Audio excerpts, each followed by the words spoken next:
The future is now.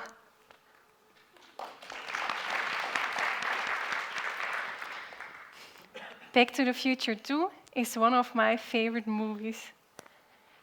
Last year, Marty McFly was supposed to arrive from the past. Do you remember that scene in which he was trying to escape from the bullies? He stole that hoverboard from that little girl, and then he was flying above the water. Come on, Valérie. Everyone knows that scene, eh? Yeah, true.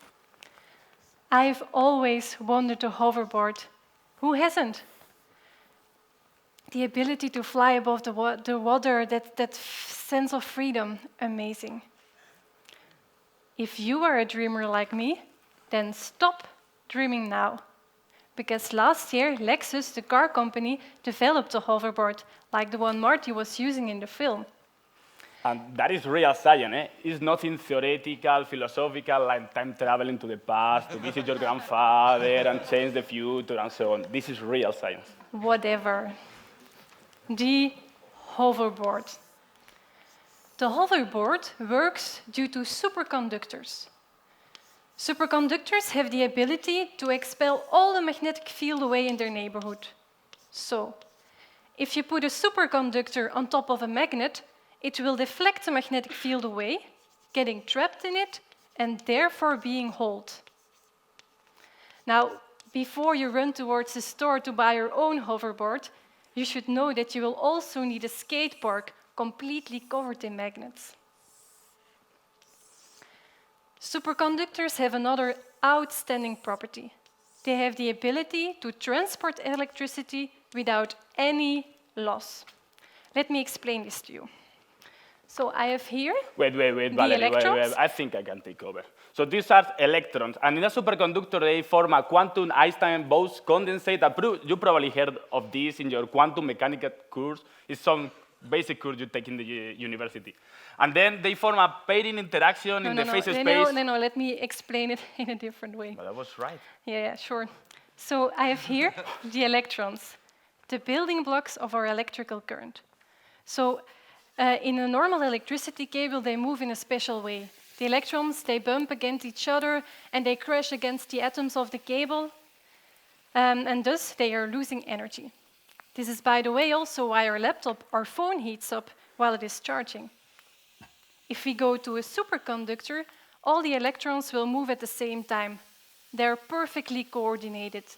This prevents them from crashing against each other, and therefore electricity can be transported without any loss. Come on, Valérie. I said exactly the same. Different words, but exactly the same. Daniel, please stop it. Keep on working. Yeah, you're doing it great. You're doing it just great. Now, why are superconducting materials useful?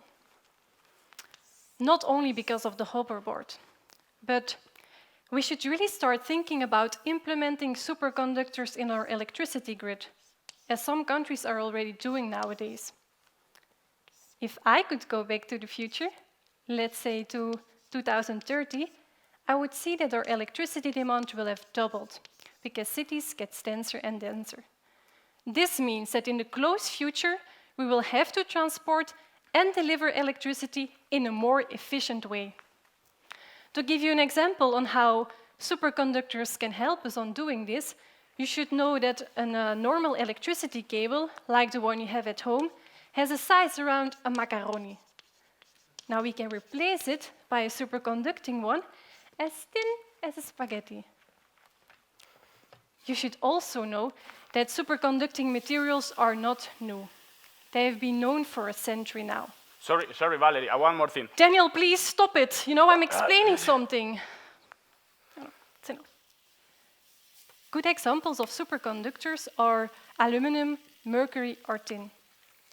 However, to make them work as superconductors, they have to be cooled down to extremely low temperatures, to almost the lowest achievable, minus 273 degrees. However, scientific research has been able to increase the temperatures at which these materials operate, achieving superconductors that work at liquid nitrogen temperature, minus 200 degrees Celsius. To give you a feeling of how cold this temperature is, Here I have 2 roses. One is for Valérie, of course. Oh, nice. And the other, I'm going to dip it in liquid nitrogen. It will freeze in the matter of seconds. Voila. As you can see now, it's completely hard. So what should I do with a frozen rose? Smash it, of course. Here you are, your other rose. Thanks a lot for this nice example to show how cold liquid nitrogen is. Now, Daniel, what have you been preparing so far? Daniel? Yes, finally. Finally I did it. I have it. So please, mortals, let me show you what I have been preparing.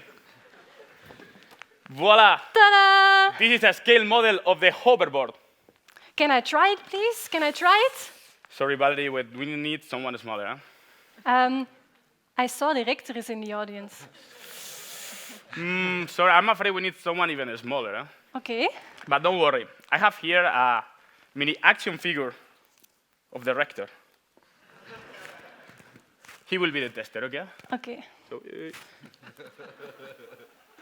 So now, as we have explained before, we need to cool down to liquid nitrogen temperature the superconductor. I have put some liquid nitrogen on it.